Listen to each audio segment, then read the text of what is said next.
welcome tonight to Citizens Climate University. I'm your host, Brett Cease, and this is a weekly webinar program of Citizens Climate Lobbies that provides CCL supporters like you and I with access to in-depth training opportunities on topics relating to climate change and effective climate advocacy. Tonight, we're very lucky to have Dr. Danny Richter join us, CCL's Vice President of Government Affairs, in a webinar exploring the detailed hows and whys of the dividend delivery study. And without further ado, let me introduce our esteemed guest. So Dr. Danny Richter is CCL's Vice President of Government Affairs. Dr. Richter joined CCL staff in 2013 after 5 years as a volunteer, completing his PhD in oceanography at Scripps while getting paid to do scientific research on all 7 continents. So if you have any questions at the end about any of those continental explorations, I'm sure Danny would love to speak to that too. As CCL's first staffer in DC, he established our DC office, where he's been responsible for developing our overall legislative strategy and clarifying the details of our policy on the Hill and interacting with other groups throughout Washington.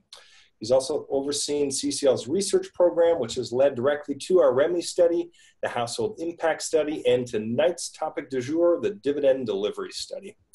So a quick reminder of the learning goals tonight. They're threefold. We're hoping that attendees, after listening, will be able to understand the details behind the carbon fund and distributional framework that's needed to administer the dividend. We're hoping to also really highlight the key findings from that study, the dividend distribution study. And finally, we also hope that all volunteers would be more prepared to field questions about the taxability of the dividend and other more advanced topics you might encounter in the field related to the pathway of returning the revenue to households. So without further ado, here's the agenda, and I'll get out of the way. We're going to talk about the carbon fund details and then the dividend distribution study in itself. Danny will then talk about the taxability and other issues that have come up with questions in advance. We'll clarify some things from the conference presentations on this topic, and the rest of the night will be devoted to active Q&A. So without further ado, we welcome you, Danny. Thanks so much for making time tonight, and the floor is yours. All right, thank you very much, Brett, and thank you to everybody who's on the line. So let's go through the dividend delivery study, and let's start with some details of the carbon fund. So our policy would create a separate trust fund, and this would be the destination of all carbon fees raised domestically and on fossil fuels at the border. The border adjustment would be into a separate pot of money. This would be established by statute as a standalone account, which cannot be rated for general revenue. The only purpose of this would be to pay out dividends, and this fund would not grow government. It's just there. So that is the carbon fund from which all dividends are to be paid. Now, just as a reminder, for eligibility, adults age 19 and up get a full share, and dependent minors up to age 19 get a half share, and a maximum of 2 dependent minors per household are eligible for shares, and any U.S. resident with a social security number or individual tax identification number, ITIN, qualifies. Our goal here is to get it to as many people as possible. So that's the distributional framework. Don't need to spend too much time on that. And so distributing the dividend. So this is about a study we had done, the dividend delivery study. And here you can see the first page and the start of the table of contents. The full report is now available on our website. And if you go to our website, you go to the very bottom, you look up dividend delivery study, you will get this report. Now, why did we do this report? So the original work was done. This is a 2016 study after our June 2015 analysis. So this is after the 500 meetings or so that we had in June of 2015. I was reading through those notes, as I always do, and I noticed that the dividend was the #1 issue that offices wanted to know more about. We were being asked questions and we needed more in-depth information to provide to these interested offices. And so I thought, if we're going to really be responsive to the needs of members of Congress, if we're going to be good lobbyists here, we really need more in-depth answers than we have right now. So that's why we did the original 2016 study. After that study, we made a summary available and we made a 10-page FAQ available. We did have the full report, but that was really only shared with congressional offices. And I came to realize that that was a mistake. It was a mistake not to share the full study with the volunteers. We weren't getting as many people sharing it, and as many questions from offices. And so I wanted to do a 2018 update. So that update came out just before the conference. It cleaned up the 2016 report to make sure it was ready for public consumption. And it was also done to reflect the current politics, to make sure that the recent tax reform law, which passed, didn't have any effect on the conclusions of that report, or at least that those effects that they would have were accounted for and adjustments were made.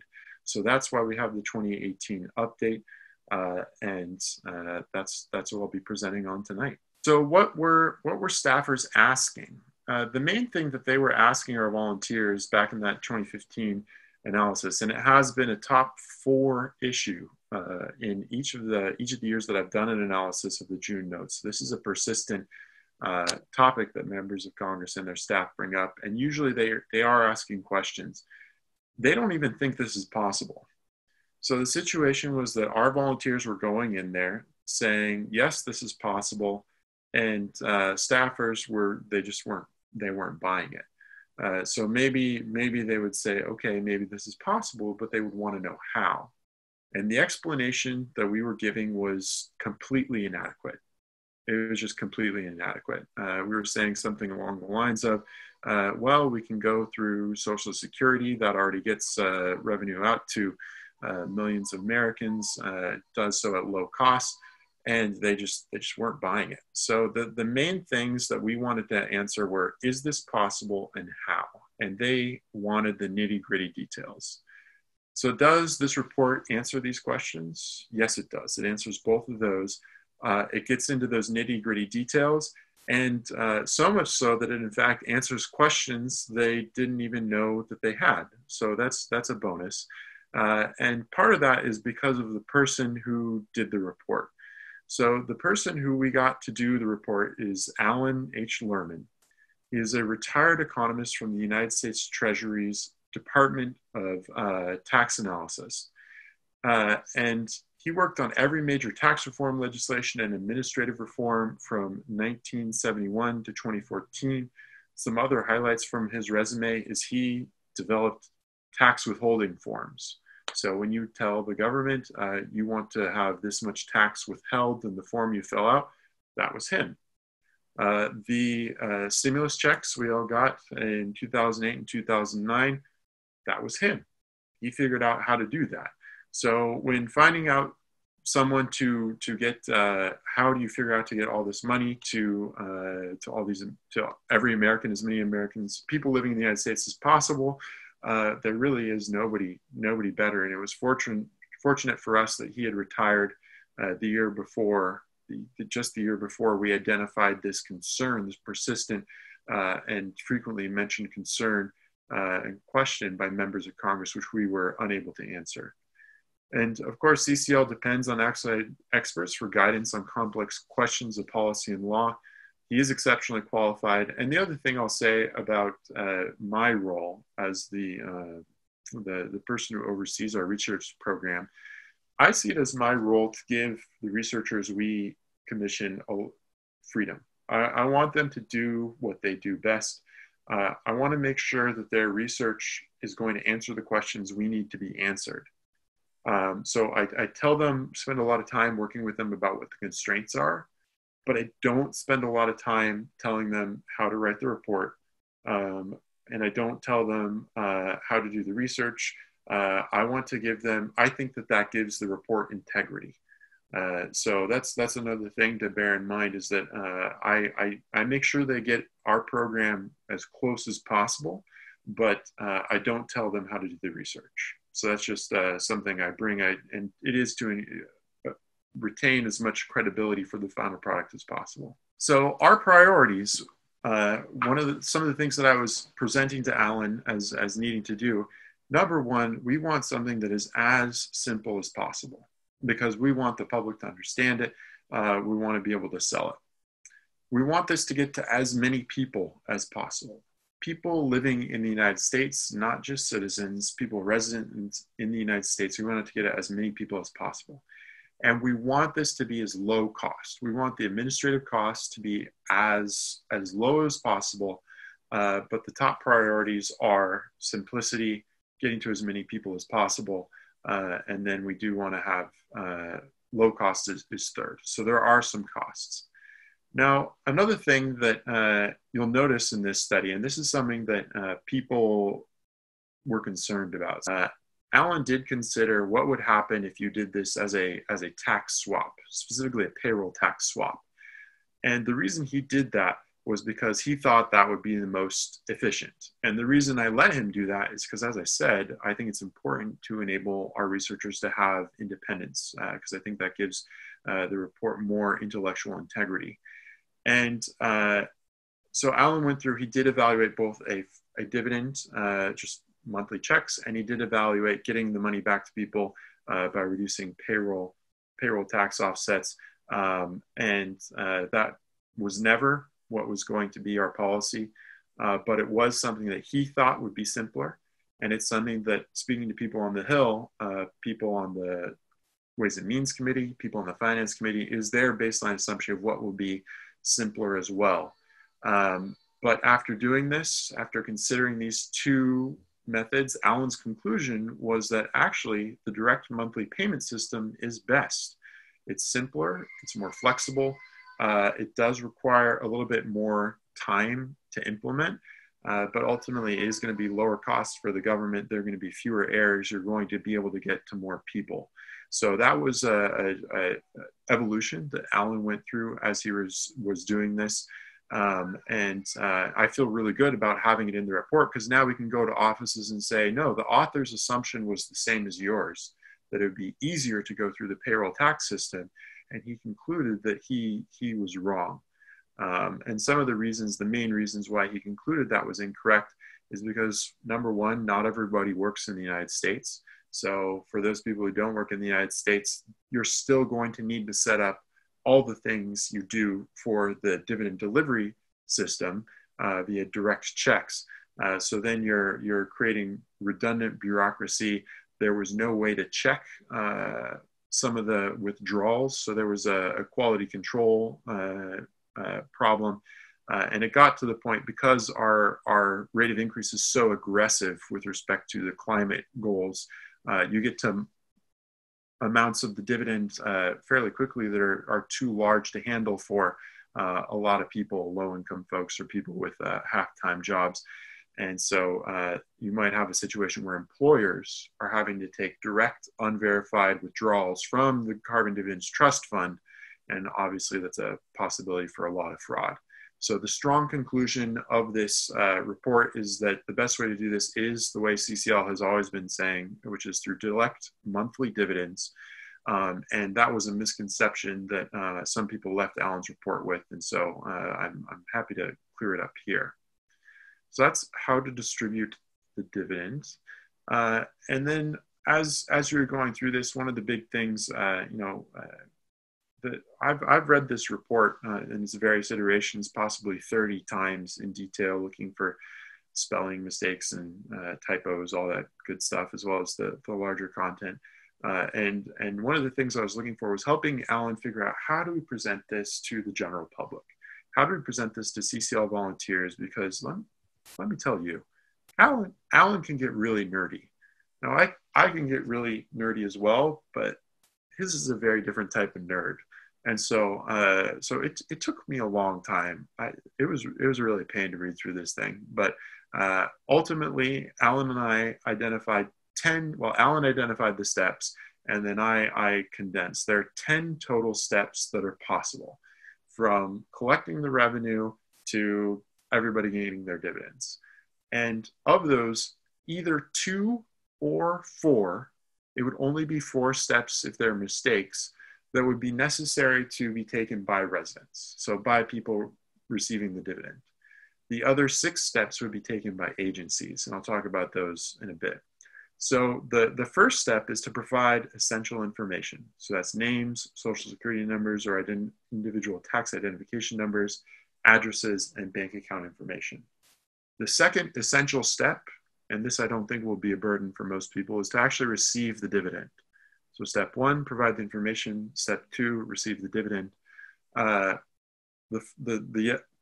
potential other 2 steps would be, if there are mistakes, to correct those mistakes. And then once those have been corrected, the 4th step is to receive the reconciliation payment. So in those maximum 4 steps by residents of the United States, 2 of them involve receiving dividends. So we were really spelling everything out in excruciating detail.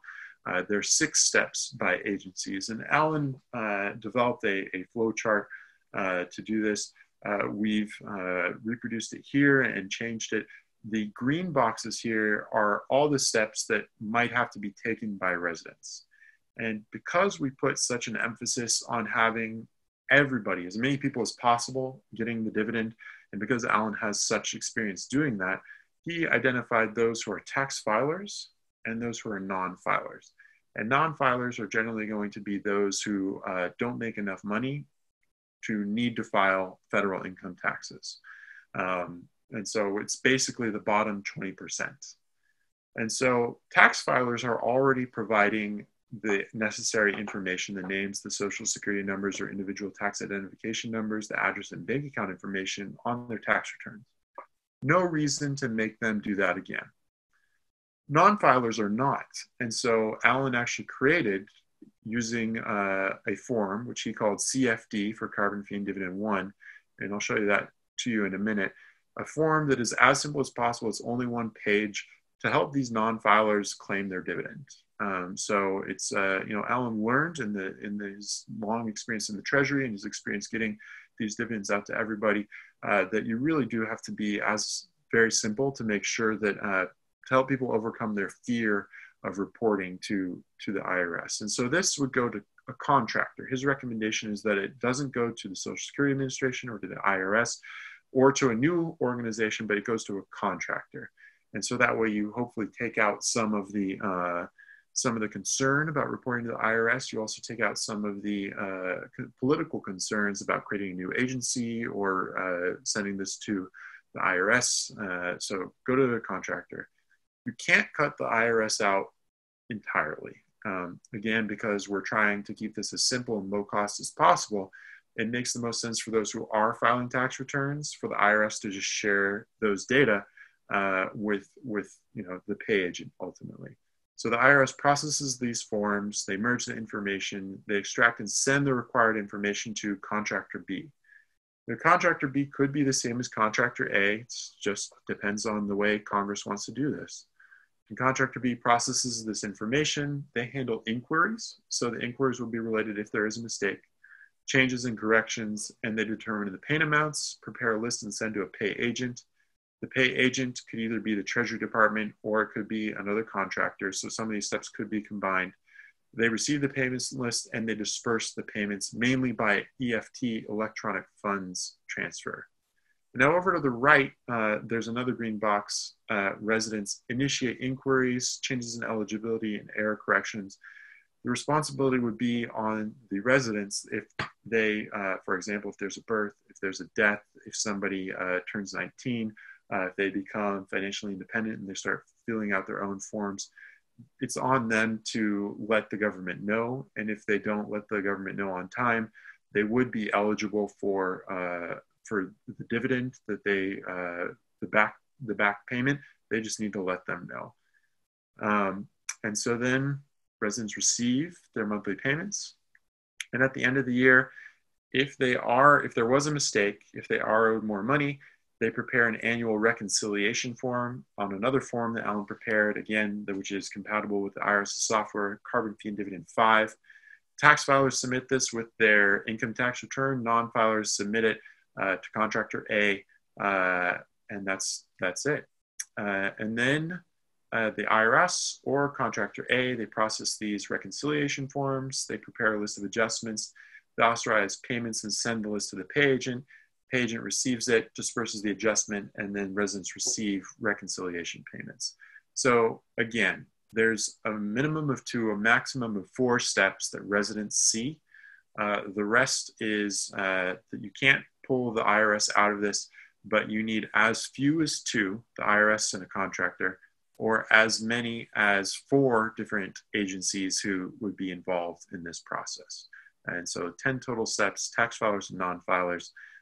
Seems complicated, but when you get right down to it, a lot of those steps are just receiving money.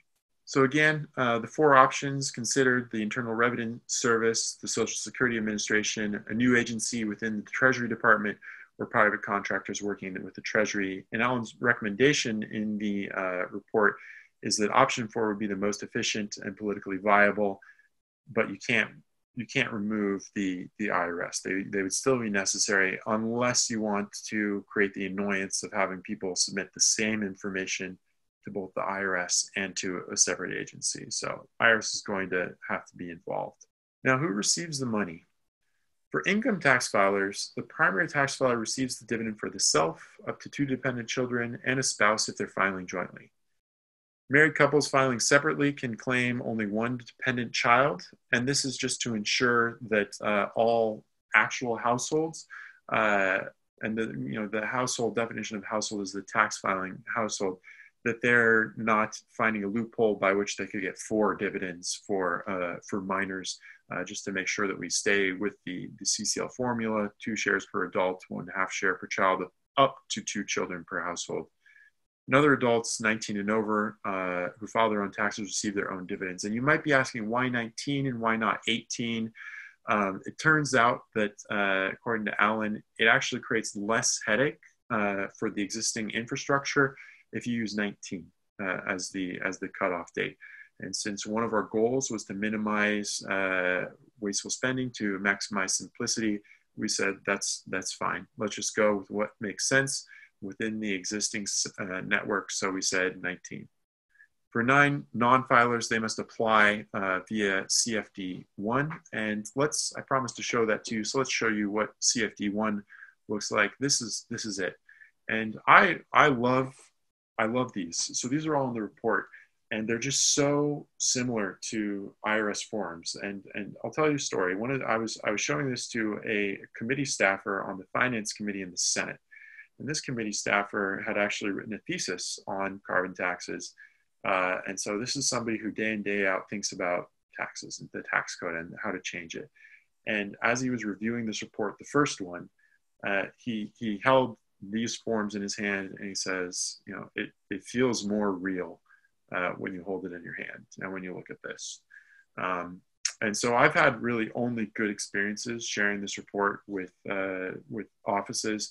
They see this report and they know, going back to the questions that they had, they know that we've thought through this in great depth. They see this and they see how quickly they could just plug this form in to the existing IRS software, and it works. So this has been extremely effective, I found, in my lobbying, educating people who do this for a living to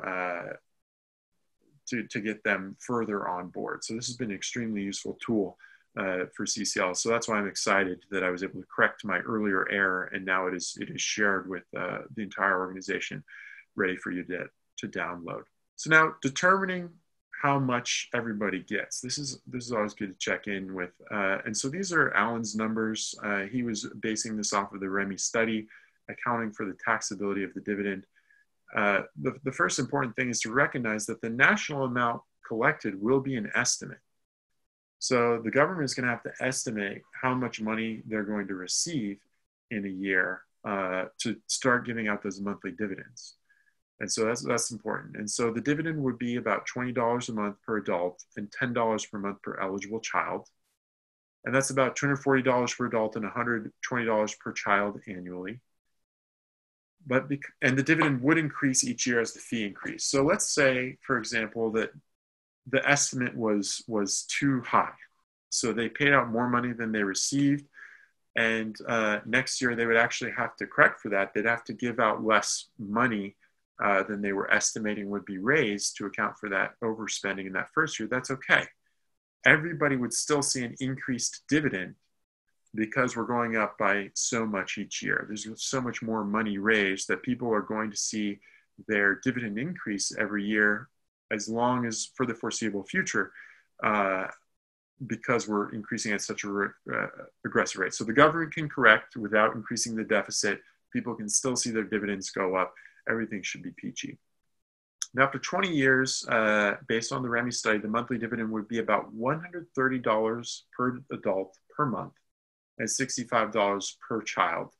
And that is over $1,500 per adult and $750 per child annually. So those are the numbers that Alan estimates, again, after accounting for the taxability of the dividend. And here is the CFD4, the carbon fee and dividend withholding certificate. Now, remember, I told you that Alan was the one who developed the withholding certificates in the first place. So this is I believe it's the W4 forms that we all fill out when you get a job, or when you get a raise. It just changes how much the federal government keeps out of your payroll.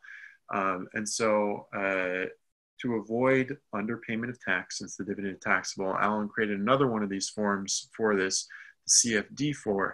And again, he made it as simple as possible, but this is another example of those forms that you can show to the aides in your office, with which they will be very impressed. This will convince them that, yes, we really have thought of everything, and we've really, really brought down the difficulty of the regulatory side after this is all implemented.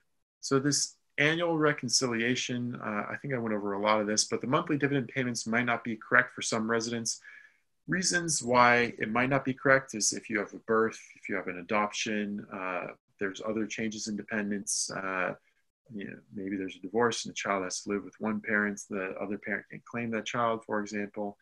The reconciliation of discrepancies would be handled at the end of the tax year, is his recommendation.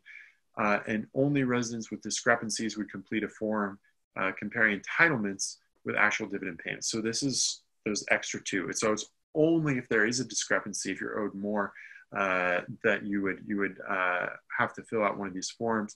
And the completed form would be attached to the tax return for filers or the next year's claim for carbon fee and dividend for non-filers. That's the CFD1, which I showed you earlier. Now, the form of payment, there are three routes which Alan dives into: bank deposit via electronic funds transfer, federal debit card account, and a paper check. So based on how many people use direct deposits currently, those who are income tax filers who are owed, it's estimated that 92.3% of households, 92% of households already have a bank account, which they can use for electronic funds transfer. Now, the problem with that, which some of you may be thinking, is that those who don't have a bank account are usually the lower income ones, those who most need the dividend. Well, a lot of those already have some sort of debit card for paying for stuff through some other government program. So they could be issued another debit card. It wouldn't be that different for them. They would be familiar with such a device, or they could it could be a new debit card, or they could top up their existing debit cards. Paper checks would only be issued as a backup. And most often, if somebody moved, if there was a change of address, or loss of bank account is most frequently associated with moving or a loss of employment, change of employment. So that would cause a paper check, and that of course would delay the dividend. But we think we can do this most often with electronic funds transfer. That reduces the amount of paper, the amount of expense, the potential for things to get lost, so the amount of inquiries for people not getting what they're owed. Now, taxability and other questions. So these are some of the, we're getting more into the weeds. So that was the 10 steps. That's what you can share with your offices. And again, it's my experience that offices are they're wowed. They are awestruck when we show them this report. It's been pretty consistent for me. So taxability. So the issues here, we're working under some constraints. Number one, we want to maximize carbon dividends to households. But number two, there is a revenue neutrality provision under the Pay-As-You-Go Act of 2010. Now, Congress has said that Congress can say, and we have a laser talk going through this thinking on our website, but Congress has said, with everything, every law that is passed has to be revenue neutral. Revenue neutral means it neither increases nor decreases the deficit. Now, I know a lot of people have misconceptions. This was another misconception that people had actually going into Alan's talk, which didn't help. Revenue neutral, I think that a lot of people in CCL say revenue neutral means all the money goes back to households. And that's an implication, that's an interpretation, but it's not the textbook definition. The textbook definition is that you neither increase nor decrease the deficit over 10 years. And so that laser talk goes into why that is, but basically the dividend has to be taxable for that to happen. So that's the problem here. And the impact on low-income dependent federal programs is another consideration. And this was something that really shocked people in the presentation. Alan put up an example where a couple of grandparents who were taking care of a couple of children, they actually lost a little bit more than 100% of the value of the dividend because they were bumped up to another level in terms of means testing. So they actually got zero benefit and actually a little negative benefit from receiving the dividend. Now, the first time that Alan told me this was possible, I said, oh my goodness, is there any way we can fix this? And Alan said, yes, you can keep the dividend taxable, and that addresses the Pay-As-You-Go Act of 2010, but you make that exempt from means-tested programs. And I said, yes, let's do that. So if you read the FAQ, you'll find that that is CCL's official policy, that the dividend is taxable, and we avoid most of those scare stories, which Alan was highlighting for me to make me aware that this would happen. So by making the dividend taxable, but not for means-tested programs, we make sure that the impact on income-dependent federal programs is minimized. However, Alan was also saying we don't avoid all of that. And there's just no way around that. If you want to give people more money, there are pre-existing cutoffs that are really cliffs in the federal tax code and with these programs that people depend on. If you're going to give people more money, some people they're going to be earning more money and they're going to trip one of those over one of those cliffs. So that's just something that we should be aware of. We should prepare ourselves for. We've done everything we possibly can to minimize the number of cases where that is the case. Again, the dividend is not included as income for those means-tested programs, but we should go in with eyes wide open that because of the tax code, we're not going to avoid all of those situations. So there's a tension between our promise to maximize payments to households and the need to pass Congress, and the CBO scoring will be key. Some other questions that Alan goes through, these are the questions that aides didn't even know they had, and we didn't even know we had. Alan estimates that you could get this whole thing up and running within about 3 months, partially. So you could get dividend checks to, for example, about a third of the population, and you just do a different third of the population every other month. But to get everybody on a monthly basis, he thinks that would take 2 years, based on his long experience in implementing these programs. I kind of covered this earlier. A household, conforms with the tax filing definition. So if you, for example, have multiple families, multiple generations living in one household, every adult would be eligible for a full dividend, but it's the tax filing definition. So if you have two families living in one house and they both file different income taxes forms, each of those different income tax forms would be those would be two separate households, even though they're living under the same roof. Would it be good to combine this with other payments? Alan goes through this and he highlights this would probably be bad optics. Part of the longevity that we're betting on with this, with returning all the revenue, is that people actually see the dividend. And if you are combining with other payments, they don't really see the dividend. They just see it as, well, my Social Security check is a bit bigger this month. And that may actually be more expensive. A lot of the expense comes up in how many inquiries there are So we're with inconsistencies, and if you're combining payments, was the inconsistency due to the Social Security check or was it due to the dividend? If you have to go through and untangle that, it just makes it more complicated, and that will actually increase the administrative expenses. And again, how would the dividend actually be dispersed? In the vast majority of cases, electronic transfer, so no paper, debit card for those who don't have bank accounts, and then paper checks, most often issued when there's a loss of employment and a change of address. So what are the costs? This is something that people ask a lot about. The major one-time costs are developing the systems and software, the procedures, recruiting and hiring staff. Those are the one-time costs. The major ongoing costs would be paying those employees, paying for office space, communications equipment, and record keeping. Again, one of the biggest expenses is going to be how many times people are calling to correct errors. So really reducing those errors is important. And that's those transaction-related costs. Handling inquiries and resolving errors depends on the complexity of the problem and the employee time to resolve. The frequency of payments is not closely associated with costs.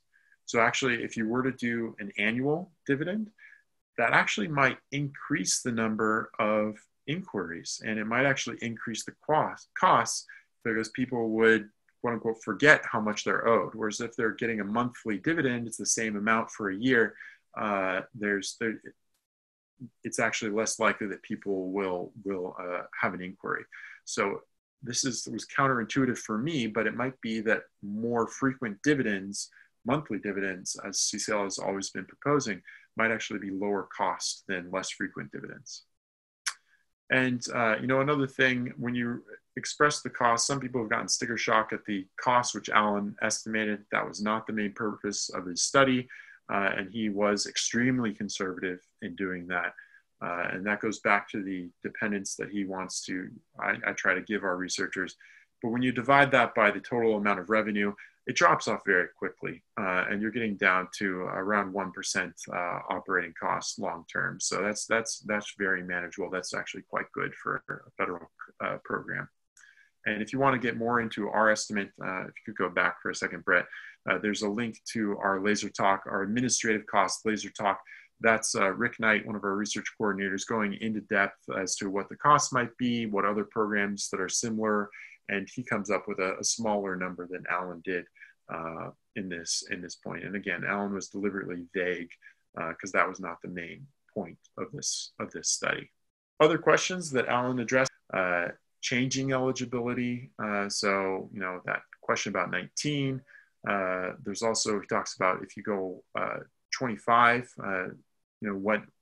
when students, usually college students, when do they really go on their own? When can you not claim them as a dependent, as a parent?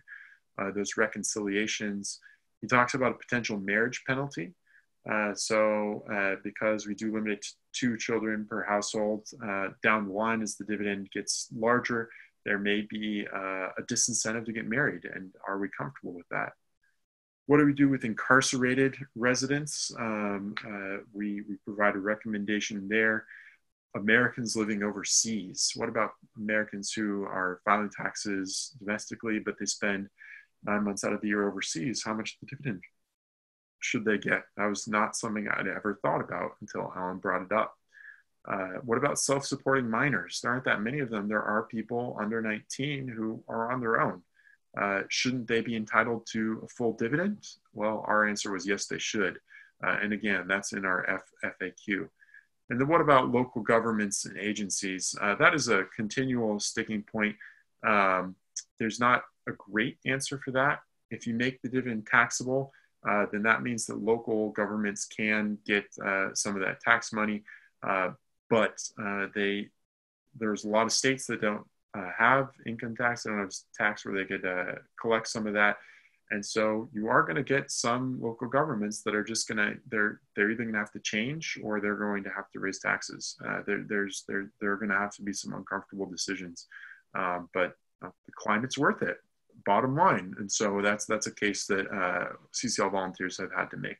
So to review some of the highlights, again, staffers didn't even think this was possible. And one of the strong conclusions here is that delivering the dividend to almost every American household is feasible. We can do this.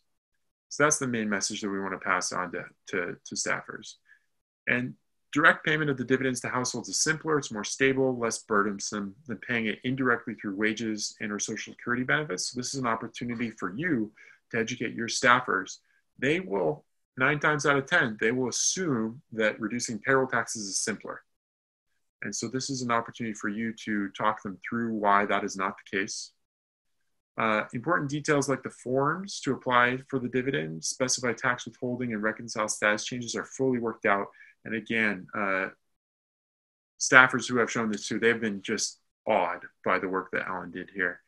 And more than 95% of dividends can be paid by direct bank deposit, funds added to government-issued debit cards, which should keep costs low.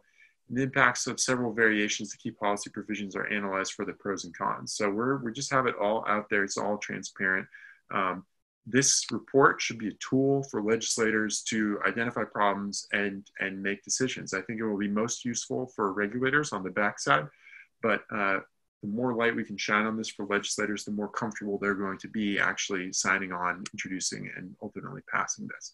And this study does a ton of that. And this is, like I said, it's been a top 4 issue for legislators every single year I've done that June analysis. And again, so just as I said, Alan left people with more misconceptions than they came in with in his talk. And so just to reiterate what those were, the most common ones that I got, and to explain, the payroll tax was not an option that CCL considered. That was something that Alan wanted to consider, and I do think it's super useful because that is a bias that most economists and most staffers do have. So now we can have one of their own, somebody very detailed, extensive knowledge in this field, coming to the conclusion that no, dividends, direct monthly dividends are the best case. A lot of people in our organization had misconceptions about what revenue neutrality really was, and it is neither increasing nor decreasing the deficit over 10 years, and the implications of taxation of the dividend. So a lot of people think that if you make the dividend taxable, you're actually hurting the poor, but you're actually helping the poor by making the dividend taxable. These last two are intertwined. So what the CBO, the Congressional Budget Office, assumes, not just for this, but for all similar policies, is that if you raise money in one place, it's tied up, and the government will lose tax revenue from other places. So for example, if you raise $100 billion, the government will assume, the CBO will assume that they're going to get less money, $25 billion, 25% of 100 billion is 25 billion, less somewhere down the line, either from reduced investments and taxes they would collect on those investments, reduced payroll. They're not hiring as many people and the government collects payroll taxes on those. They just assume that they're going to get less money, 25% less revenue through that. So if you raise $100 billion from the fee, the CBO will say the government is actually only getting $75 billion. But if you return $100 billion, 75 minus 100 is minus 25. The CBO will say that this is revenue negative. It is actually increasing the deficit over 10 years. That's what the CBO will say. And so, but they also say, we found publications, and they are cited in Alan's report, if you make the dividend taxable, the CBO will assume it's revenue neutral. The CBO will assume that you recover that 25 billion in income taxes from households. And so that's important. And because the income tax schedule is progressive, the poor pay less than the rich. If you do this, that means that the poor are going to get more. So for example, if the poor get $1, then they're going to keep that dollar.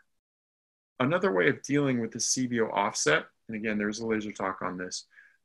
Another way of dealing with is if you raise 100 billion, the government just keeps 25 billion, and then we return 75 billion as dividends. That's actually the way that the Corbello-Fitzpatrick bill, which was recently introduced, that's what they do. They just keep 25% of the revenue for the government. Problem with that is one of those bottom 20%, in the first scenario where the dividend is taxable, they get $1 back. In that second scenario, if we were to do that, you're only getting 75 cents back. And so it is possible that the the Congress could say PAYGO doesn't matter. We can just discount this, but we don't think that's likely to pass because we're talking about pretty big deficits over the lifespan of this policy. We just don't think they'd be willing to increase the deficit that much. So we're left with either taking that 25% off on the front end, which is going to be worse for the poor, or taking it off on the back end, which is actually going to be better for the poor. And so we chose the option that was better for the poor. That was CCL's thinking with the constraints we had. So that's what I have. So now I'm sure there are many questions because this is complicated stuff. So let's hear them. To your question, Tim asks this one about attending the presentations, the second one that Alan gave on Monday. And this was specifically kind of demonstrated through that grandparents example who ended up owing a little bit more. They wrote 2 questions that follow from that. One is that particular situation addressed by setting aside means testing? And 2, how likely is it that someone will still be adversely affected given that some will? Is that an odds of 1 out of 1,000 per se? How often are we talking about? It is rare. I don't actually have a good sense of how rare it is, but it is rare. Again, Alan first highlighted this for me, and I said, "How do we fix this?" And he said, "You make the dividend exempt from means testing programs," and that gets most of them. That does get most of them. So this is going to be a very rare situation, but there are going to be cases. And so I actually had a misconception. I asked Alan to fix this. I thought he fixed this. I thought in that presentation that he was giving that as an example of something that we avoided by doing that. But he was saying this will still happen. And I was able to clarify that with Alan afterwards. So it is a rare situation, but it's not going to be zero. And we're just going to have to be aware that there are going to be situations like the one he highlighted. They're going to be infrequent. And we're going to have to say, there's anytime you give people more money, because there are these cliffs embedded within the American tax system, which existed before CCL ever was a twinkling in Marshall's eye. You would have to fix those. You would have to fix those cliffs in the tax system. So anyway, that's what I know there. I wish I had a better answer. I wish we could get rid of this, but again, it's not our role. We don't see it as as being useful to shy away from uncomfortable truths. And this, I'm sure for me, comes as my background as a scientist. If you've got a bias, you charge right at it, you figure it out. And if it's uncomfortable, you tell yourself that uncomfortable truth and you make it part of the story. And that's the most honest and transparent thing that we can do. No, appreciate the upfront honesty. Tim and Susie say it is complex, and thank you. Here's another one that was privately chatted me here. So speaking of the dividend delivery and the amount of households protected, there are various studies out there, even at CCL sites, that are, different 2/3, 53%, 70%, depending on the source, Household Impact Office of Treasury Analysis, all that. What is the best estimate and why, in your opinion? Use whatever you want as long as you cite it. The Household Impact Study is super useful because if you give that estimate, first of all, that is rock bottom. And the reason that is rock bottom is because Kevin Ummel, who did that report, assumed 100% pass-through of costs. So he assumed that 100% of the costs of the fee were being passed on to consumers. In reality, about 13% of that is going to be eaten by companies. So that means people are getting the same dividend, but costs are going to be 13% lower. And so you're actually going to see a lot more people benefit. And so, again, that falls under Kevin's discretion as a researcher, but that is a rock bottom estimate. As a scientist, I feel good about citing conservative numbers, and I feel good in saying that this is a rock bottom number. It's going to be higher. The Treasury study says, which was released at the beginning of 2017, it doesn't say 70%. That is commonly cited. It does not say that. It says that the mean of the bottom 7 deciles will end up ahead.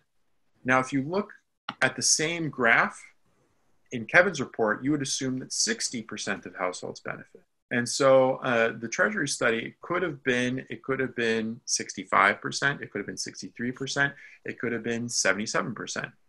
They don't specify. So 70% is inaccurate. What is accurate is the mean of the bottom 7 deciles end up ahead. The bottom 7 deciles end up ahead. That is accurate, according to that study. So, just pay attention to what they're actually reporting. Cite your source. It depends on what you want to do. It's going to be hard to get a better source than the Office of Tax Analysis, which produced that report, which is, by the way, again, that's where Alan was for 42 years, the Office of Tax Analysis. So, it's all good. It's all good stuff. As long as you cite it, I think you're going to be fine. Excellent. First, a huge round of applause for just obviously taking the time and really walking us through with such depth tonight, Danny.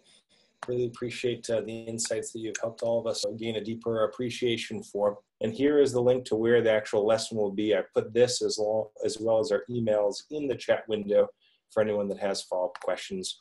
But we always love closing by just thanking all of you for making the difference. And we really appreciate everyone tuning in to help clarify and charge at their own biases or understandings, as Danny so aptly put here, to understand. Everyone, all lines will be unmuted. Have a great night, everyone. So thank you so much. Thank you. You too. All right. Very See you later. Thanks, Danny. Of course. Thank you. Thanks for your time and attention. Thanks, everyone.